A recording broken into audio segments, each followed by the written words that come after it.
Hello, I'm Dylan, and today we're going to learn about spectral compensation in FlowJo. So, spectral compensation is a type of compensation when we have more detectors than parameters. So for instance, in this example image here, we have two stains that we are using, and we have three detectors that we're using to describe these two stains. So what we're doing is we're using extra detectors to better describe our data and the profile of the different parameters.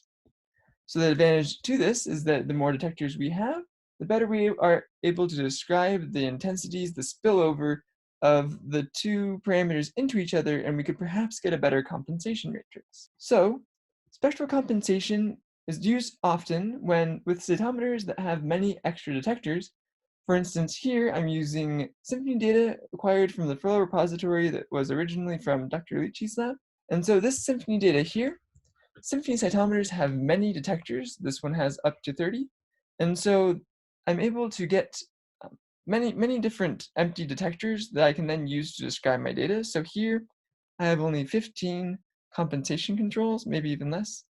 And I'm able to use all those blank detectors then, the extra detectors I have, to better describe the signal from these controls. So what I can do is I can click on this button here. So I'll pop up with this window. I could choose the detectors that I want to use, the primary detectors for each of my stains, but I'm not going to do that. Instead, I'll sort it out later when I'm doing the compensation. So I'm just going to do right now is go ahead and choose all of these. But again, I could select the ones specific to the compensation controls that I'm using here, the primary detectors here. And so it's going to open up this window here. What I can do in here is I can go to one of the blank samples. It's going to try and fill in the primary detector for each of the controls I have. And so the primary detector is just the detector with the most signal for that control, and so it's going to match it based on its profile, its spectral profile. And so FlowJo usually does a pretty good job, so in this case I know it's going to be good, so I'm just going to right-click on the empty parameter here, and I'm going to remove all of the empty parameters. And you can see it's going to make my list a lot shorter, just having the ones that got used as the primary detectors, so that's perfect. And so like normal compensation, I'm going to take a look through at all my gating to confirm that it's correct. And it all looks good. FlowJo did a good job automatically gating. If I wanted to, I could adjust this though, just like normal.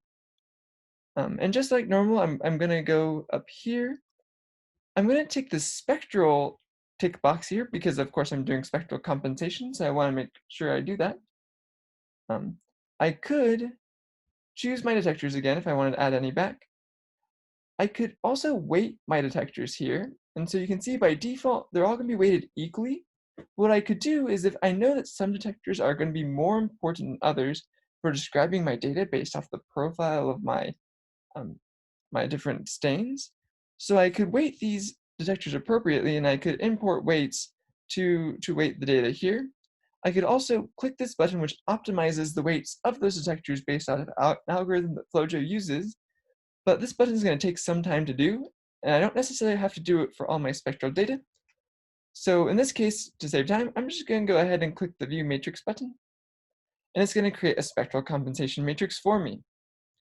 This compensation matrix is going to look a little different from normal compensation matrices. You can see right here everything looks kind of normal. You have your compensation values here, hundreds across the diagonal, but if you kind of scroll down, you'll notice that it's a rectangular matrix instead of a square matrix. So unlike a normal matrix, it's going to have all these extra columns to the right here, and these are the empty detectors that I'm using to better describe my data. And so you can see it has weights for each of those extra detectors. And you can also see that across the diagonal, it doesn't necessarily have 100% for all of these. Here it only has 98, and that's because it's using the extra detectors to better describe this parameter, and we know that it's not necessarily, all of its signal isn't necessarily going to be in one detector. So just like a normal compensation matrix, I can go ahead and select my group and go ahead and drag and drop the M onto the group to apply this compensation. And you can see here, if I open it up, it has my compensated parameters here, and it's going to look just like normal. All right, thank you for learning spectral compensation with me. See you next time.